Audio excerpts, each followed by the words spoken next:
Hi, boys and girls. Today I'm going to be reading you one of my all-time favorite stories. It's called The Stranger by Chris Van Allsburg. And it's very important that you pay close attention to the pictures because there's a lot of clues in this story.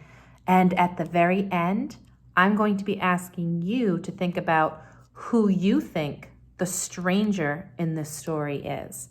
I'm just going to take the book jacket off. It's just a little easier to read it and hold it.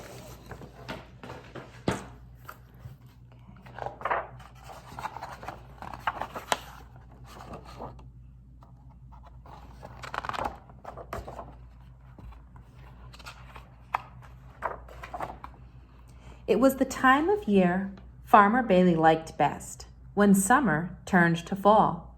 He whistled as he drove along. A cool breeze blew across his face through the truck's open window. Then it happened. There was a loud thump. Mr. Bailey jammed on his brakes. Oh no, he thought. I've hit a deer.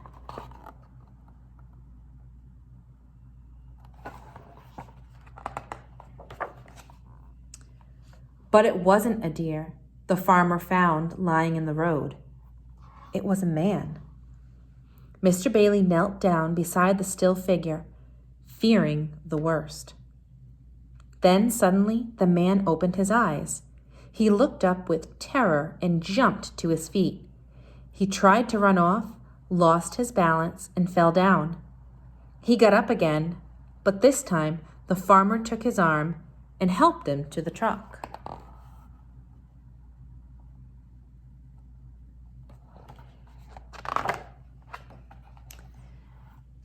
Mr. Bailey drove home.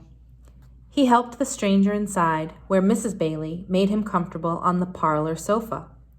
Katie, their daughter, peeked into the room. The man on the sofa was dressed in odd, rough leather clothing. She heard her father whisper, "Must be some kind of hermit, sort of fellow who lives alone in the woods." The stranger didn't seem to understand the questions Mr. Bailey asked him. "I don't think," whispered Mrs. Bailey. "He knows how to talk."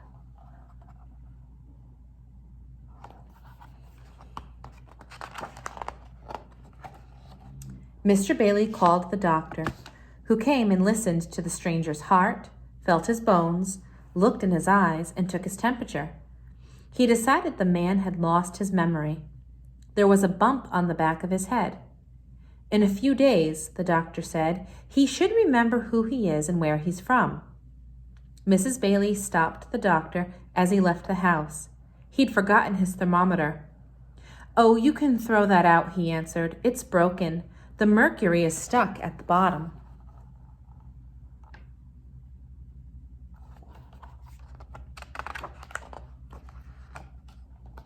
Mr. Bailey lent the stranger some clean clothes. The fellow seemed confused about buttonholes and buttons. In the evening, he joined the Baileys for dinner. The steam that rose from the hot food fascinated him. He watched Katie take a spoonful of soup and blow gently across it. Then he did exactly the same. Mrs. Bailey shivered. "Brr," she said, "there's a draft in here tonight."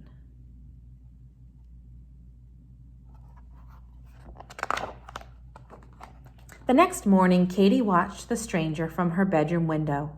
He walked across the yard toward two rabbits. Instead of running into the woods, the rabbits took a hop in his direction. He picked one of them up and stroked its ears, then set it down. The rabbits hopped away, then stopped and looked back, as if they expected the stranger to follow.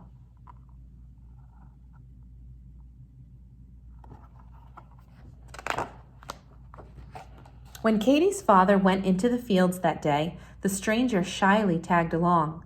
Mr. Bailey gave him a pitchfork and, with a little practice, he learned to use it well. They worked hard. Occasionally, Mr. Bailey would have to stop and rest, but the stranger never tired. He didn't even sweat.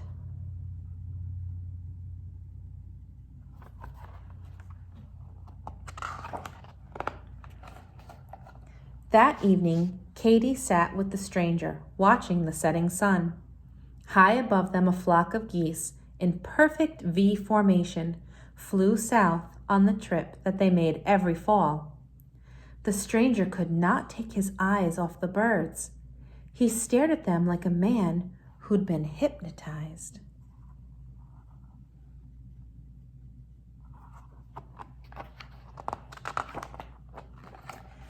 Two weeks passed, and the stranger still could not remember who he was. But the Baileys didn't mind. They liked having the stranger around. He had become one of the family. Day by day, he'd grown less timid. "He seems so happy to be around us," Mr. Bailey said to his wife. "It's hard to believe he's a hermit."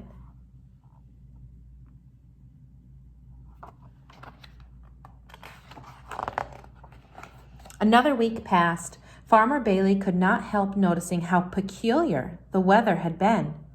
Not long ago, it seemed that autumn was just around the corner, but now it still felt like summer, as if the seasons couldn't change. The warm days made the pumpkins grow larger than ever. The leaves on the trees were as green as they'd been 3 weeks before.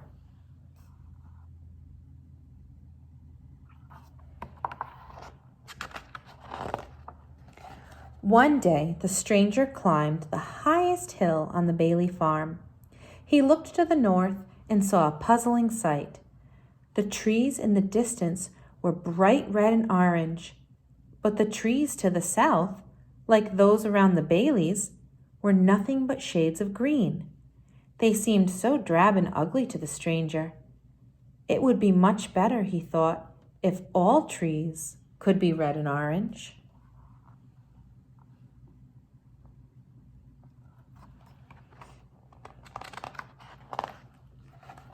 The stranger's feelings grew stronger the next day. He couldn't look at a tree's green leaves without sensing that something was terribly wrong. The more he thought about it, the more upset he became, until finally he could think of nothing else.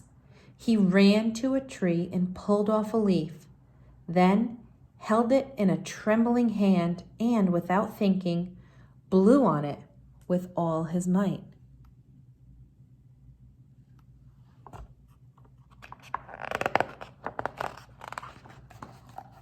At dinner that evening, the stranger appeared dressed in his old leather clothes. By the tears in his eyes, the Baileys could tell that their friend had decided to leave. He hugged them all once, then dashed out the door. The Baileys hurried outside to wave goodbye, but the stranger had disappeared. The air had turned cold, and the leaves on the trees were no longer green.